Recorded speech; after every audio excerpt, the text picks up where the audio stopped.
Oh, she said that she dreams to go to the United States. And you know, I bet there will be people who talk about you, you know, talk about your dreams, talk about, oh, come on, United States, that's like 18 hours flight away. That's impossible. But hey, listen to this. Our future does not depend on what other people think about us. Your future does not depend on what other people think about you, but on what you think about yourself.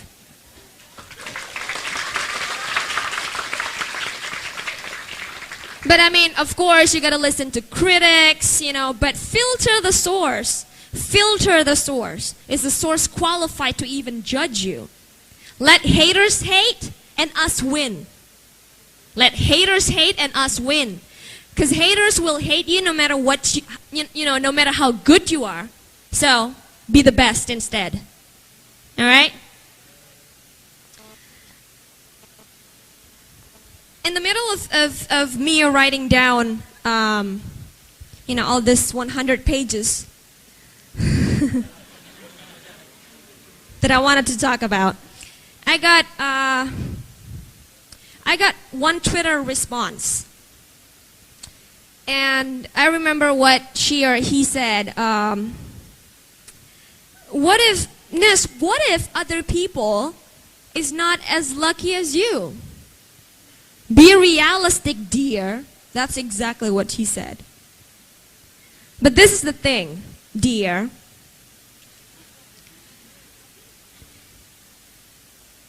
It is not luck at all.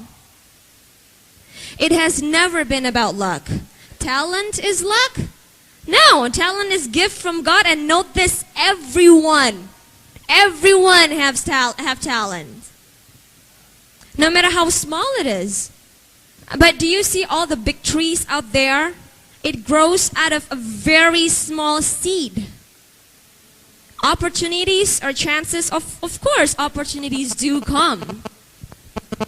But readiness is what makes you succeed. It's not merely the chance. It's not merely the opportunity.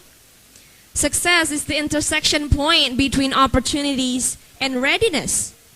And then, you know, you might ask me, but Ness, what about if, you know, I mean, of course, we can never predict when that opportunity is going to come. So that's luck.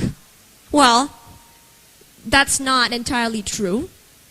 You might not be able to predict nor control when that opportunity is going to come to you, when or what opportunity will come to you, but you can definitely predict and control when and how you can be ready. Be realistic? What's not realistic about those success stories we've heard? Martin Luther King, Helen Keller, the Wright brothers who became, you know, first people to successfully fly a plane with a person. And then Roger Bannister. Have you ever heard of Roger Bannister?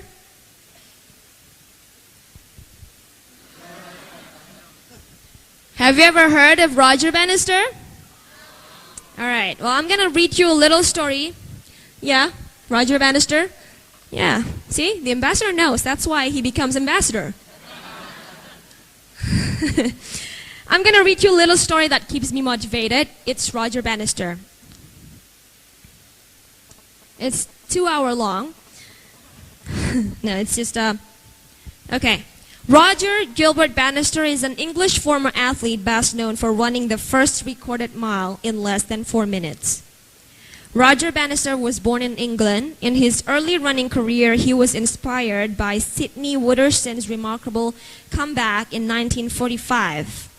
Wooderson, although lost to Anderson, set a British record of 4 minutes, 4.2 seconds on September 9.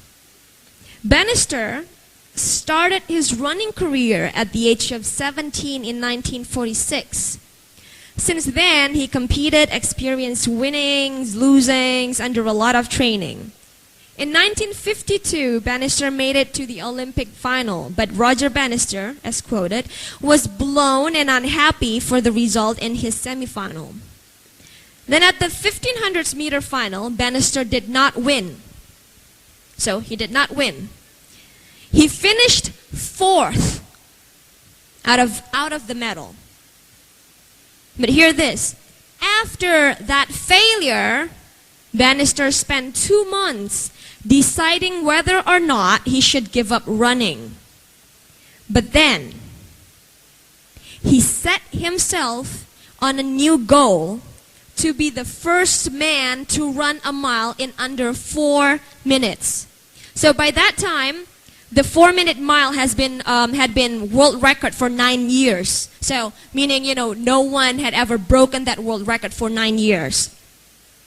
Then people started talking and started to believe that maybe the 4-minute mile was impossible after all.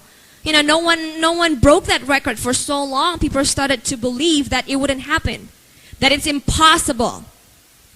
I hate that word, impossible. Then there is a myth claiming that the 4-minute mile was thought to be impossible by informed observers, that humans' body is not capable to run a mile under 4 minutes. It says that Bannister then intensified his training and did hard intervals. On May 2nd, 1953, he made an attempt on the British record at Oxford. Bannister ran 4 minutes, 3.6 seconds. Okay.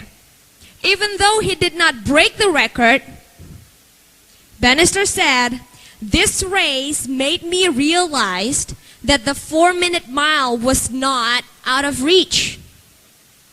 The historic event took place on May 6, 1954, during a meet between British AAA and Oxford University in Oxford. It was watched by about 3,000 spectators. With winds up to 25 miles per hour prior to the event, Bannister had said twice that he favored not running. To conserve his energy and efforts to break the 4-minute barrier, he would try again at another meet. However, the winds dropped just before the race was scheduled to begin, and Bannister did run. 2 other runners, Brasher, provided pacing while completing the race. So after the run, the stadium announcer for the race was Norris McWhirter, who went on to publish and edit the Guinness Book of Records. He excited the crowd by delaying the announcement of the time Bannister ran as long as possible. He said, "Ladies and gentlemen." It feels like I'm storytelling, huh?